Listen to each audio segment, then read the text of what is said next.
Feliz sábado para todos. Já tem alguns anos, né, que a gente não vem aqui, não na igreja, né, na verdade a gente passa por aqui. Essa semana mesmo eu fiquei na quarta-feira o dia inteiro, chegamos por volta de 8 horas, saímos já tarde já. Eu gostaria que você pegasse a sua Bíblia e abrisse em Apocalipse 12, verso 17.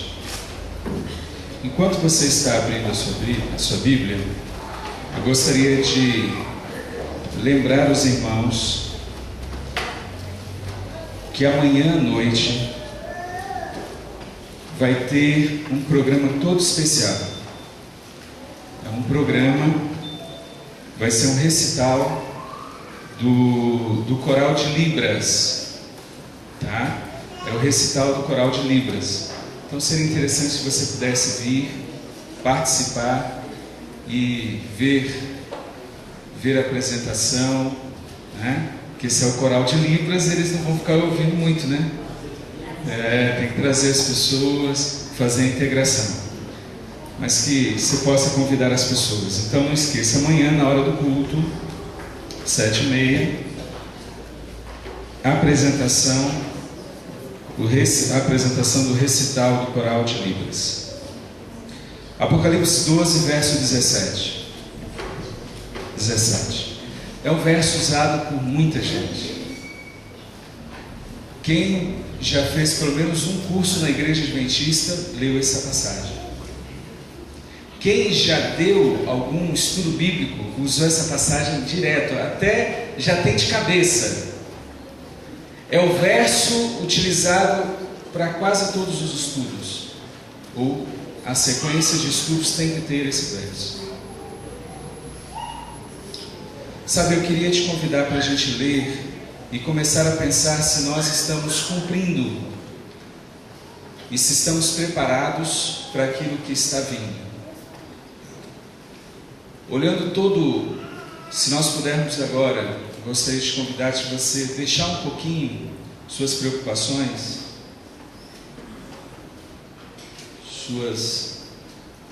a gente abrir um pouco as ideias e começar a perceber e ler a Bíblia como está escrito. Vamos ler então? Vamos começar a nossa viagem pela Bíblia, ao examinar a Bíblia. Apocalipse 12, verso 17. O que está escrito aí? E foi pelejar contra os que guardam Isso. Aí a minha pergunta é o seguinte: quem é esse povo? No final dos tempos vai haver uma igreja. Existe uma igreja. Existem membros fiéis que vão se levantar para pregar a Bíblia e o testemunho de Jesus. Ou, em outra passagem bíblica, em Apocalipse 19, é o Espírito de profecia. Aquele que quer sair, aquele que quer pregar, aquele que quer ser o remanescente fiel, ele precisa ter a sua base na Bíblia e no Espírito de profecia. Eu gostaria que você virasse a página, provavelmente uma ou duas páginas, e fosse para Apocalipse 14. Lá tem o primeiro anjo. E antes dele proclamar, tem algo que eu gostaria de ficar contigo. Eu não vou ler a passagem, gostaria que você lesse aí agora. Não precisa ler em voz alta, mas você vai ver que esse anjo carregava algo. O que ele carregava? O que ele pregava? O Evangelho Eterno. O Evangelho Eterno. Hoje eu preciso definir o que é o Evangelho Eterno. Porque de acordo com Mateus, as profecias que você vê no capítulo 24, o próprio Jesus falando, ele diz que nos últimos dias, dentro dessa igreja, que levantaria a Bíblia como única regra de fé e prática, dentro desse povo remanescente, que estaria com o espírito de profecia para ser guiado com uma luz menor que leva a luz maior, aonde você abre o seu conhecimento e estuda os dois, para saber qual é a vontade de Deus. Esse povo, dentro dele surgiriam falsos profetas, e se possível, enganaria quem? Os próprios escolhidos ou os próprios eleitos, depende da tradução. Sabe o que eu queria ver contigo então? Eu queria então poder fechar a Bíblia e falar bem assim, qual é o Evangelho eterno? Se eu tivesse que pregar apenas um sermão, dizendo qual é o resumo da palavra de Deus, que sermão é esse? Que pregação é essa que tem que ser o Evangelho eterno? Eu e você precisamos nos levantar agora e começarmos a pregar sobre o Evangelho eterno, porque esse Evangelho está sendo e vai ser cada vez mais combatido, porque o diabo não quer que ele seja pregado. O diabo não quer que as pessoas examinem da forma que deve ser examinado. Então eu gostaria de convidá-lo a fazer de Gênesis, do Velho e Novo Testamento. Vemos algumas passagens. Qual é o Evangelho eterno? Vamos para o início de Gênesis. Gênesis capítulo 1, verso 1. O que está escrito aí? Todos, a maior parte já sabe de cabeça, mas por causa das nossas crianças, nós vamos ler. Gênesis capítulo 1, verso 1 diz o quê?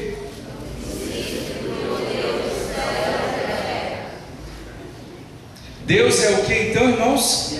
Ele é o Criador. No sexto dia ele fez uma coisa muito boa. O que foi?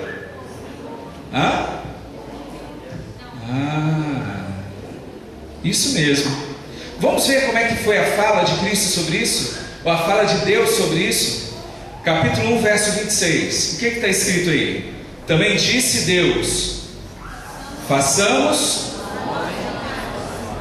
conforme a nossa... Espera um pouquinho, vamos pular agora para o verso 27. Criou Deus, pois, o homem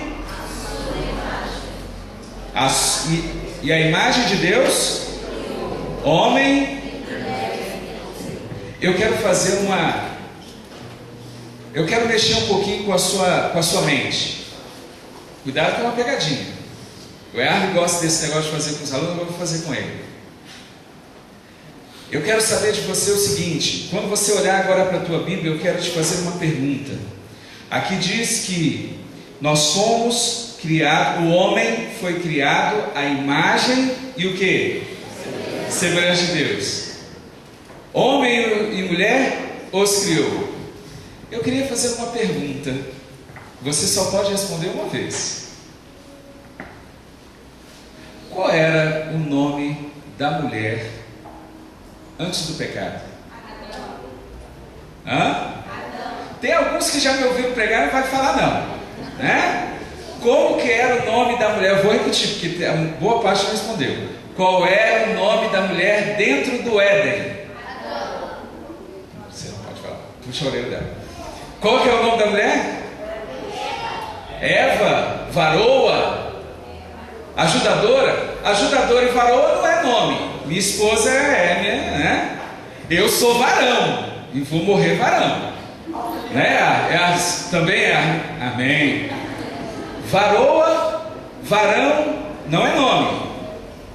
Ajudadora também não é nome. Aí citaram Eva. Mas espera aí.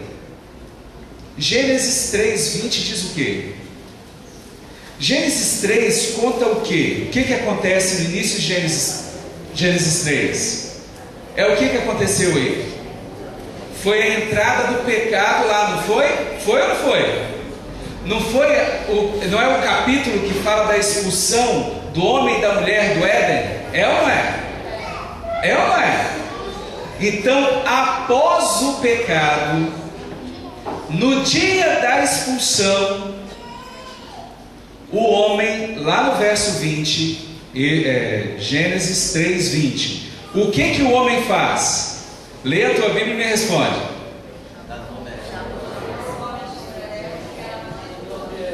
O que o homem fez então, após o pecado? Virou para a mulher e falou bem assim: a partir de agora o teu nome é o quê? Eva. Mas a minha pergunta é: qual é o nome da mulher antes do pecado? Eu não estou perguntando depois. Eu estou falando no período que a mulher viveu dentro do Éden, sem pecar. Qual era o seu nome? A gente não pensa nisso. Sabe por que eu quero fazer você pensar nisso? Porque existem pessoas por aí dizendo que a matemática divina está errada, que Deus não pode ser mais de uma pessoa, um nome só não pode ser mais do que uma pessoa, que Deus não é trindade. Mas irmãos, na hora que Deus criou o homem, a sua imagem e o que? Semelhança. Vamos ver qual era o nome da mulher? Gênesis 5, verso 2. Gênesis 5, verso 2. O que está escrito aí? Homem e mulher os criou e os abençoou e lhes chamou pelo nome. Opa! Adão e Eva não. Eva foi depois do pecado. Qual o nome que está aí?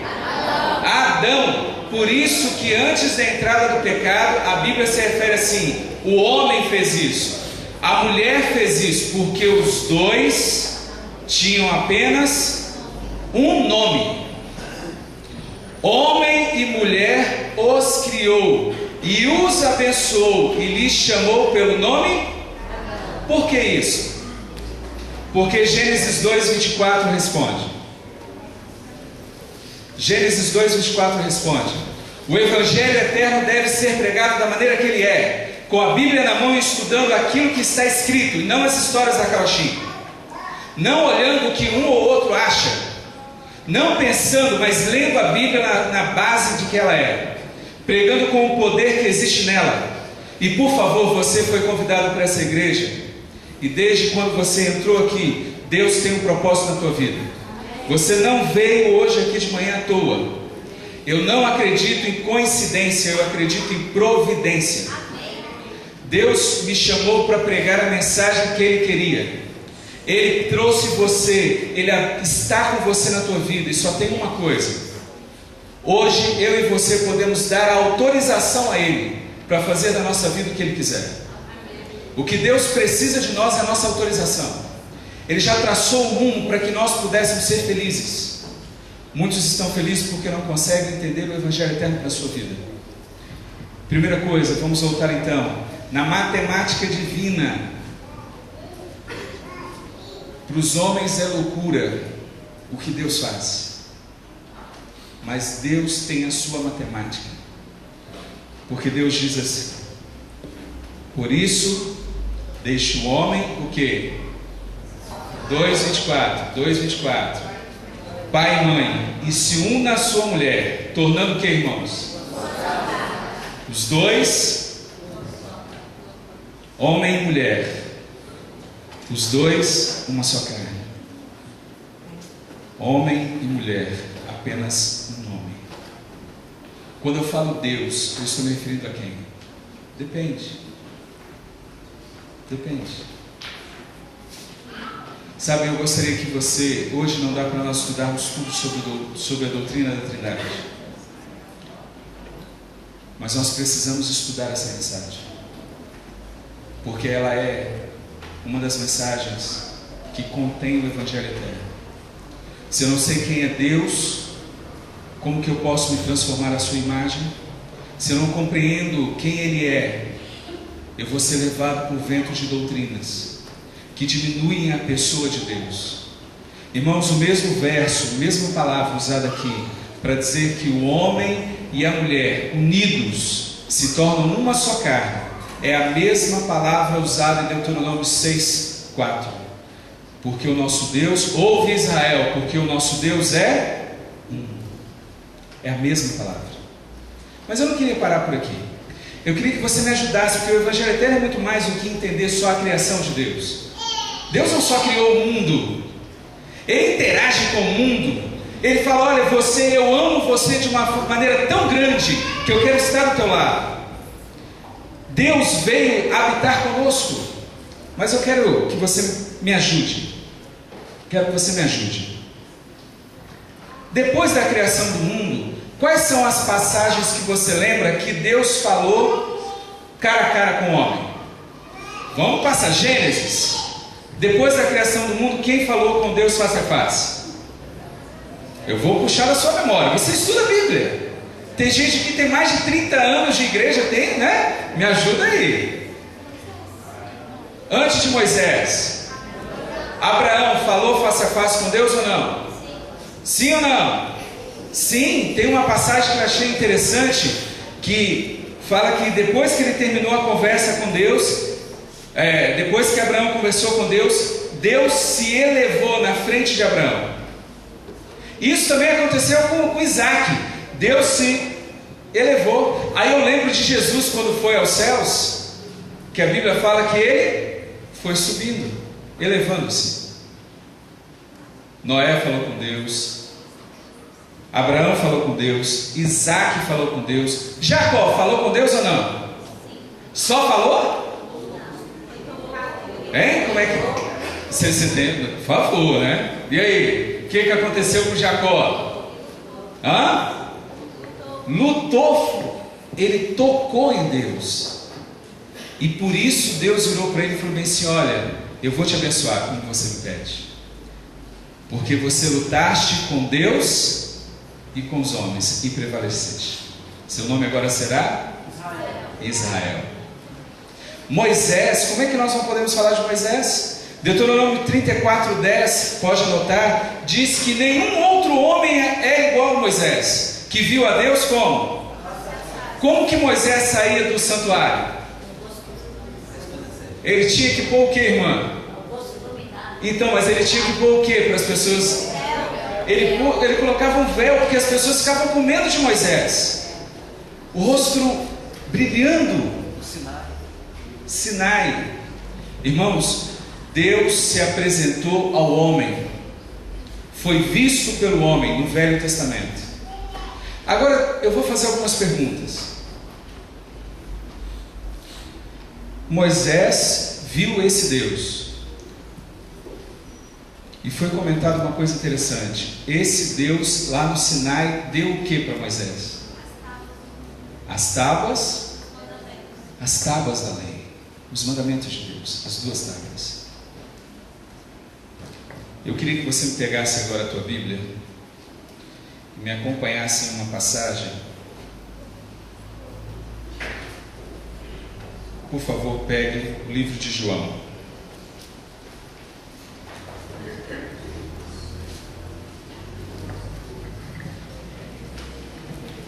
Enquanto vocês estão abrindo João capítulo 8, eu queria lhe fazer uma outra pergunta. Esse Deus acompanhou o povo de Israel no Velho Testamento inteiro. Foi esse Deus que abriu o Mar Vermelho. Foi esse Deus que entregou as leis. Foi esse Deus, irmãos, que foi à frente do exército. Foi esse Deus que se apresentou e viu Josué, e Josué se colocou perante ele e perguntou: você é meu inimigo ou você é meu amigo? E qual foi a resposta dele? Eu sou o Senhor Deus dos exércitos. Essa batalha agora está vencida, e ele deu as ordens para Josué. Foi esse Deus que se apresentou ao casal, dando instruções sobre como deveria ser a vida de Sansão. O pai de Sansão virou para sua esposa e falou assim: nós vamos morrer, porque nós vimos Deus face a face. E a esposa falou assim: se ele quisesse nos matar, ele já teria feito isso. Deus se apresentou fisicamente, conversou com o homem, abençoou o homem. Agora, irmãos, eu queria saber o seguinte: verso 39, eu vou fazer invertido, vamos ler um verso à frente e vamos voltar. É João 5,39, não 8. João 5, verso 39. Você também conhece essa passagem muito bem. Jesus, olhando para os fariseus, para os homens da lei, ele disse o quê? Examinai as Escrituras, porque julgais ter nelas o que, irmãos? E são elas que testificam de quem? Mas espera aí, eu não vi Jesus no Velho Testamento. Como que as Escrituras falavam sobre Jesus? Se ele foi gerado como um ser menor, aonde estava Jesus no Velho Testamento? Se não existe, aonde estava Jesus? Como que ele fala que as escrituras do Velho Testamento testificam dele? Como que ele fala que eu deveria ler o Velho Testamento? E que elas iriam falar desse Jesus? Aí eu vou entender uma coisa. Volta um pouquinho. Verso 37. Verso 37. O Pai que me enviou, esse mesmo é o que tem dado testemunho de mim. Agora vem a bomba. Jamais tendes ouvido o que, irmãos? A sua voz, nem visto a sua forma.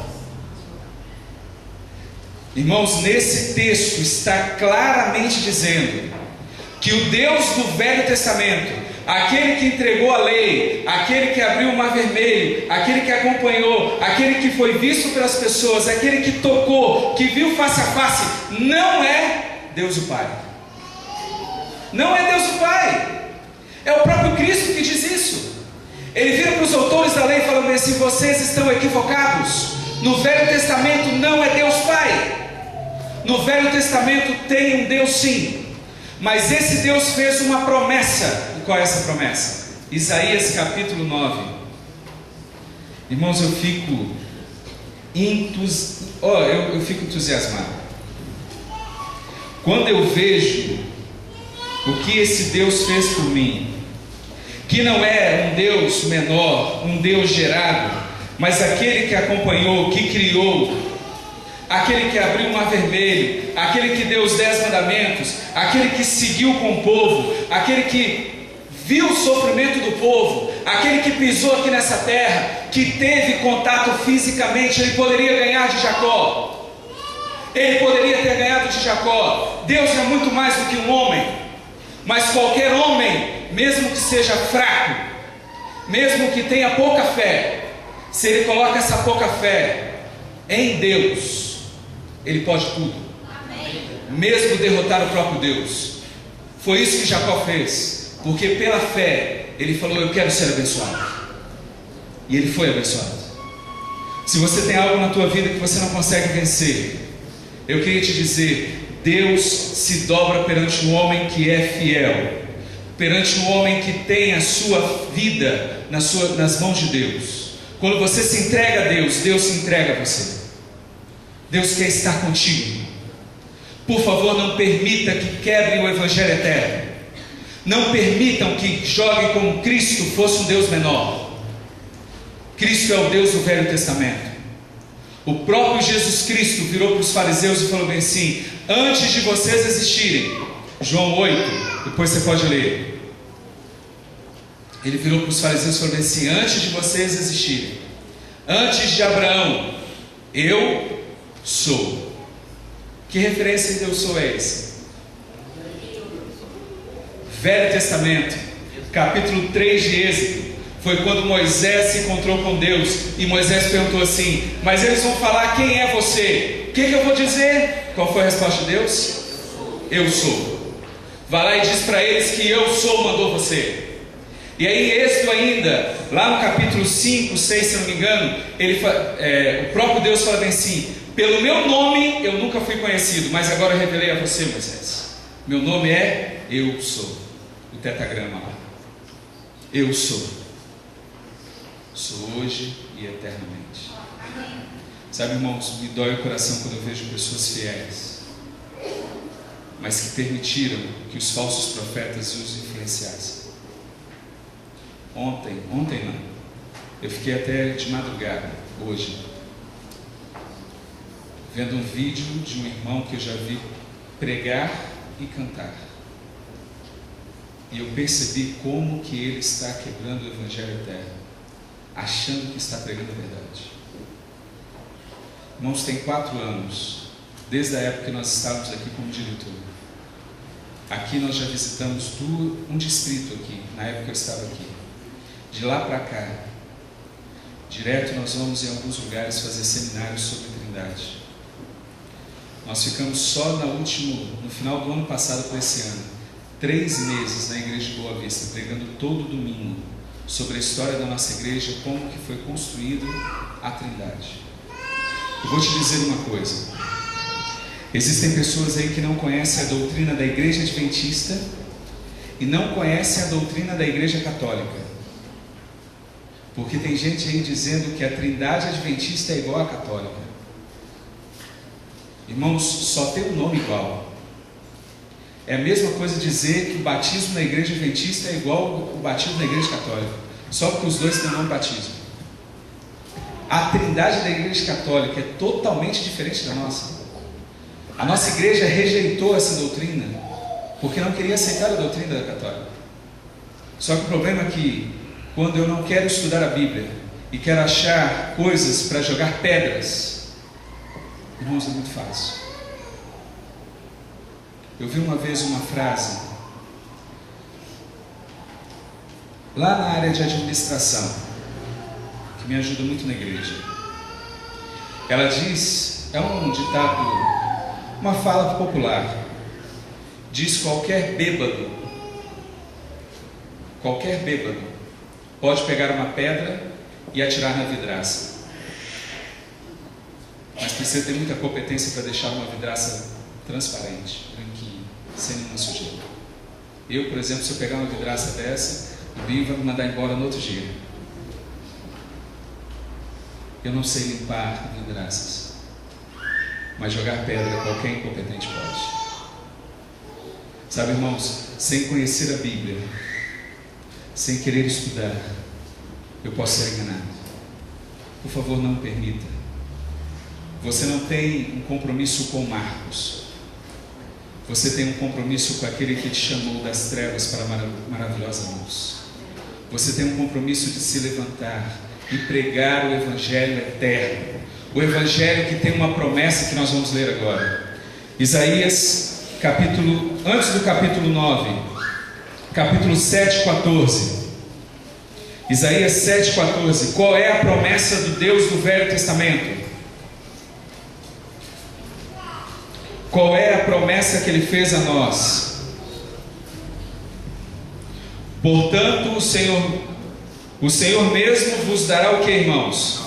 Um sinal. Que sinal é esse? Pode terminar de ler.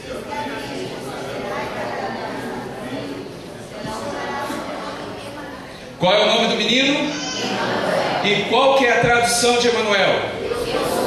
Irmãos, a promessa era que esse Deus do Velho Testamento se tornaria um menino.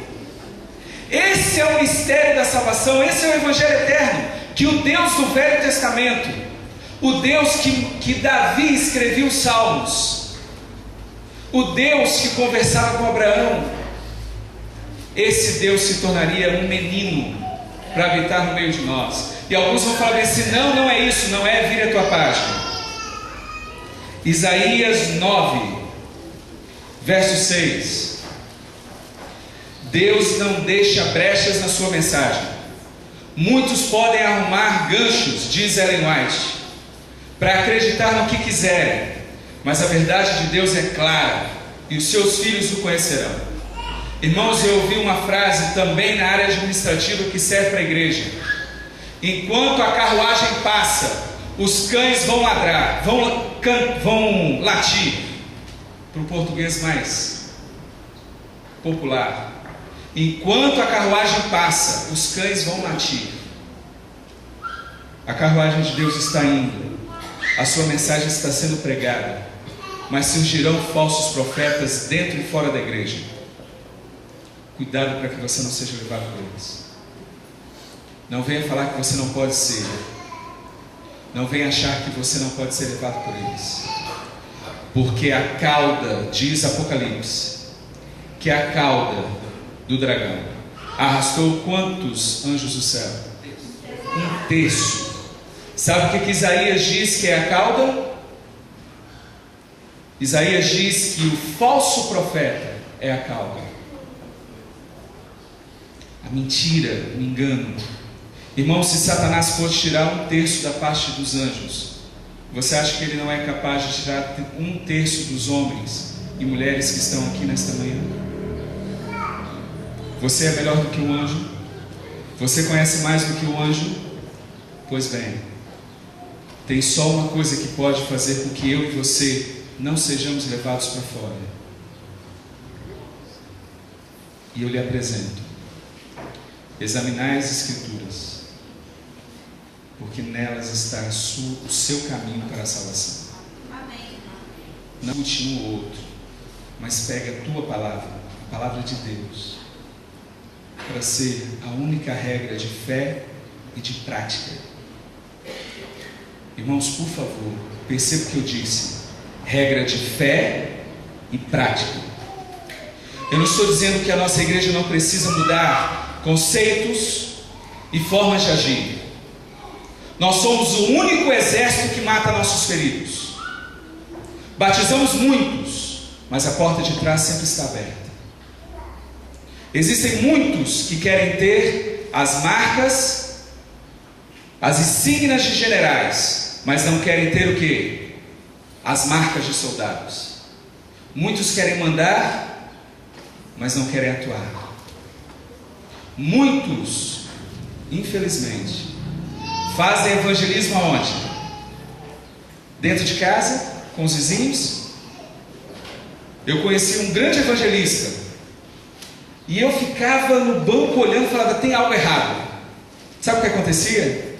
Ele era grande evangelista, mas ele nunca pregou no bairro dele. Sabe por quê? Porque se ele fosse pregar no bairro dele, quando ele chegasse na casa do vizinho, o vizinho ia falar: volta para a tua casa e vive primeiro o que você está pregando, para depois você vir falar comigo. Regras de fé e prática, as duas devem se aproximar. Eu falo sobre a reforma de saúde. Eu vivo a reforma de saúde. Eu falo que eu devo amar meus irmãos. Eu amo meus irmãos. Eu falo que na igreja não tem acepção de pessoas. É verdade. Eu falo que todos nós somos iguais perante Deus. E eu trato todo mundo igual. Nossa igreja tem problemas. E vai continuar tendo. Sabe por quê? Porque eu, o Dinho... Como é que eu vou esquecer o nome dele, gente? Não pode. Estava com o nome até agora. Como é que eu vou esquecer o nome do céu? Você já pensou?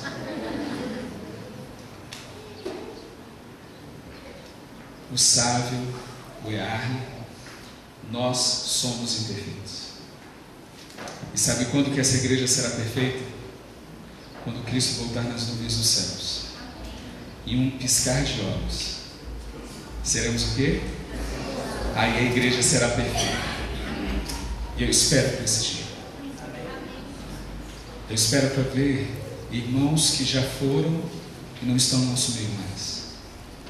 Espero para ver minha mãe, meus amigos. Agora, irmãos, esse evangelho só será pregado no reino se eu e você pregarmos o evangelho eterno. Verso 6. Capítulo 9, verso 6. Porque o menino nos nasceu, um filho se nos deu. O governo está sobre os seus ombros, e o seu nome será o quê? Deus. Como é que ele pode ser pai da eternidade se ele foi gerado em algum período da eternidade? Como que ele pode ser um Deus menor se ele é chamado de Deus forte? Sabe, irmãos, eu queria deixar um alerta e um pedido.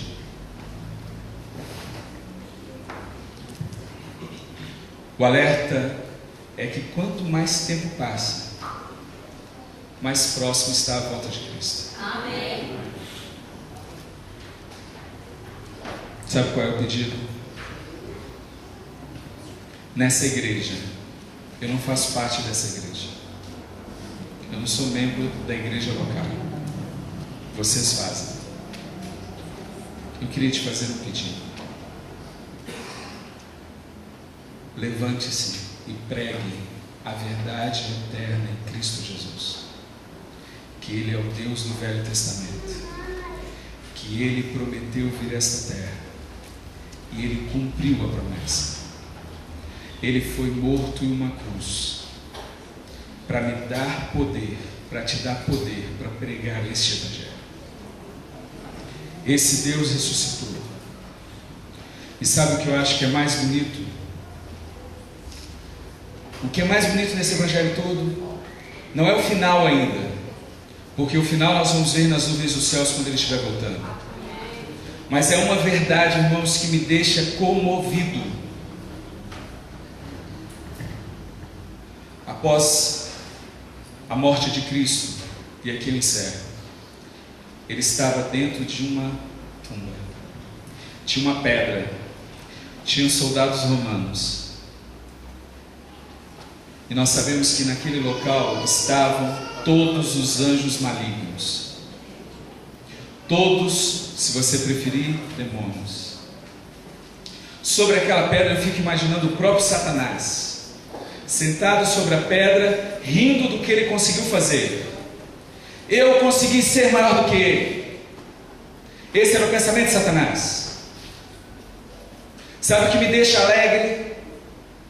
É que um anjo, eu não estou falando de muitos, eu estou falando de um. Deus deu uma mensagem a um anjo: vai lá e chama meu filho. Um anjo saiu do céu, e esse anjo voou aqui o mais rápido possível. Irmãos, ele não falou nada, mas enquanto ele se aproximava da terra, os demônios fugiram. Os soldados romanos caíram como mortos. Satanás foi o último a ficar, resistiu até o último minuto, mas enquanto aquele anjo voava, Satanás sabia que ele tinha perdido. O anjo não teve que falar nada para Satanás. Você não tem que ouvir Satanás, você tem que ouvir o Cordeiro. Você não tem que ver as coisas do diabo, você tem que ver as coisas de Deus. Um anjo derrotou o exército, derrotou os anjos, e Satanás saiu. A pedra foi movida. E o anjo disse uma frase: filho, o teu pai te chama. Irmãos, quando eu olho para a Bíblia, eu sei que lá em Apocalipse 4 e 5 diz que o céu inteiro estava em festa.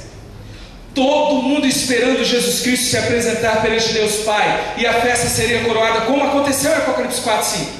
Está registrado lá. A glorificação do Filho, aonde Ele derramaria o Espírito Santo em plenitude aqui na terra. Mas sabe o que aconteceu? O Filho ressuscitou. O Filho se preparou para ir para o céu.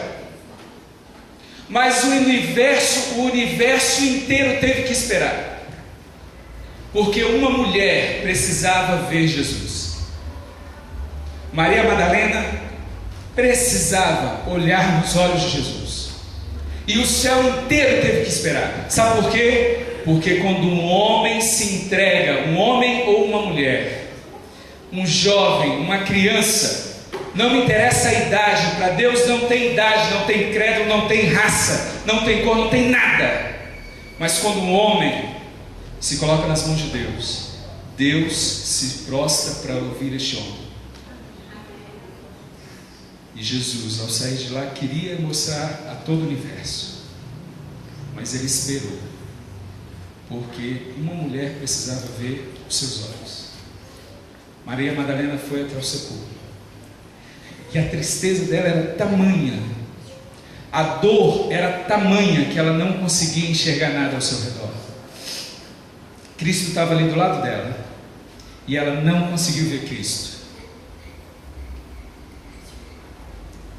Quando Cristo olhou para ela e conversou com ela, e falou: sou eu. Maria Madalena olhou nos olhos. Irmãos, a igreja não esquece o teu pecado.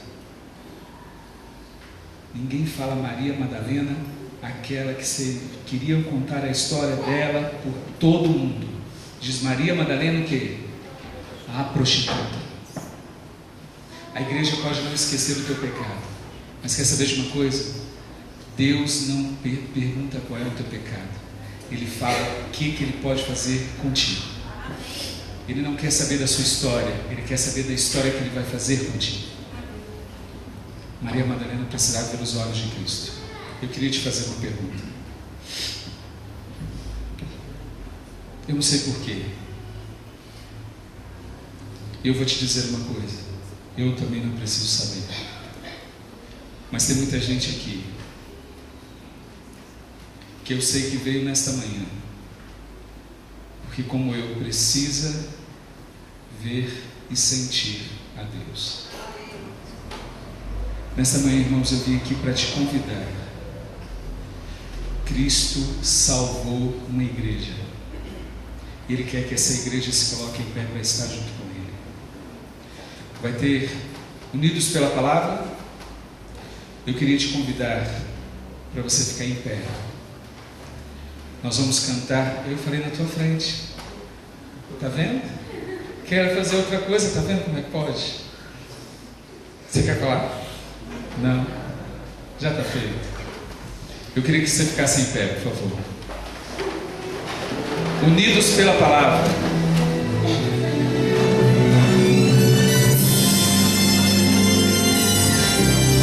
Baixa só um pouco a introdução. Não cante com sua boca, cante com teu coração. Lá fora eles precisam nos ouvir e ouvir nossa prática. Nos para o caminho, nós teremos, unidos pela palavra, espada de poder, verdade que liberta, nós teremos, unidos pela palavra, com voz tão dobrada do Espírito.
a isso com poder e podendo ver Cristo. Não esqueça que essa é a igreja dele. Pode ser que essa igreja erre contigo em algum momento, mas continua sendo a igreja de Deus. Cuidado ao tocar nos ungidos do Senhor. Pode deixar que Ele mesmo cuida dos seus ungidos. Ele vai castigar aqueles que não são fiéis. Mas sabe, irmãos, essa é a igreja dele. E tem muita gente jogando pedra e vai se arrepender. Tem muita gente atacando a liderança e vão se arrepender. Deus instituiu e instituiu hoje ainda os homens e mulheres que levam essa igreja. Ore por eles. E se você é um deles, se entregue nas mãos de Deus para fazer aquilo que Ele quer que seja feito, da forma como tem que ser feito. Ele está vindo nos buscar. E os falsos profetas aparecendo por aí é mais um sinal que a breve volta de Jesus vai acontecer. Eu sei que quando eu comecei a pregar, eu não tinha cabelo branco. Agora eu já tenho. Mas eu tenho uma certeza. Se eu tiver que descer sepulturas, Ele tem poder para ressuscitar. Ele tem poder para cuidar de mim. Se você tem algum problema nesta manhã, eu queria te convidar para você colocar esse problema agora nas mãos de Deus. Vamos orar? Senhor nosso Deus, nosso Pai, como é bom, Senhor, estarmos na Tua casa. Como é bom, Senhor, podermos adorar o Teu nome. Como é bom, Senhor, olharmos no rosto das pessoas e podemos ver que temos amigos aqui nesta terra. Como é bom ver o sorriso, o aperto de mão, o abraço. Como é bom sentir essas coisas. Existem pessoas que estão aqui dentro, Senhor, e por um motivo ou outro, isso não interessa agora, se afastaram de Ti. Por isso agora, Senhor, como nação santa, como sacerdócio real, não porque nós mereçamos, mas porque o Senhor nos salvou e Cristo pagou por isso, nós agora intercedemos por essas pessoas. Nós queremos que elas sintam que aqui é o lugar delas, que o Senhor possa derrubar todas as barreiras e que elas possam tomar a decisão de permanecer firme ao Teu lado. Aqui também, Senhor, existem membros dessa igreja, pessoas que não se afastaram, não foram retirados do hall de membros, mas estão secos, como aquele vale dos ossos secos, descrito no Velho Testamento. Tem casamentos que precisam ser restituídos, mas nós sabemos que o Senhor é o Deus Todo-Poderoso. O Senhor é o Deus do impossível. Por isso, Senhor, faça que o Espírito possa fazer a Tua atuação agora, e que ele pode sentir neste momento que o Senhor se faz presente na vida dele. Que o Senhor pode fazer a diferença no casamento, no tratamento com os filhos. Que o Senhor é o Deus do impossível. E todos nós aqui, Senhor, queremos colocar as nossas vidas em Tuas mãos, porque queremos permanecer ao Teu lado, até ver Cristo voltando nas nuvens dos céus. Nós queremos ver e poder sentir que hoje fomos abençoados por Ti. Ao sairmos desse local, queremos ser nova criatura. O Seu poder pode fazer isso em nós. Cuide de nós. Prepare a Tua igreja. Seja, Senhor, com o pastor deste distrito. Seja com a liderança dessa igreja. Que eles sejam homens, mulheres e jovens instruídos por Ti, guiados por Ti. Perdoa aqueles que atacaram e aqueles que condenam esta igreja. Perdoa-os e vai buscá-los. Nós intercedemos por eles. E mais uma vez colocamos as nossas famílias em Tuas mãos, pedindo a bênção e a proteção No doce nome de Jesus Cristo lhe pedimos e já lhe agradecemos. Amém.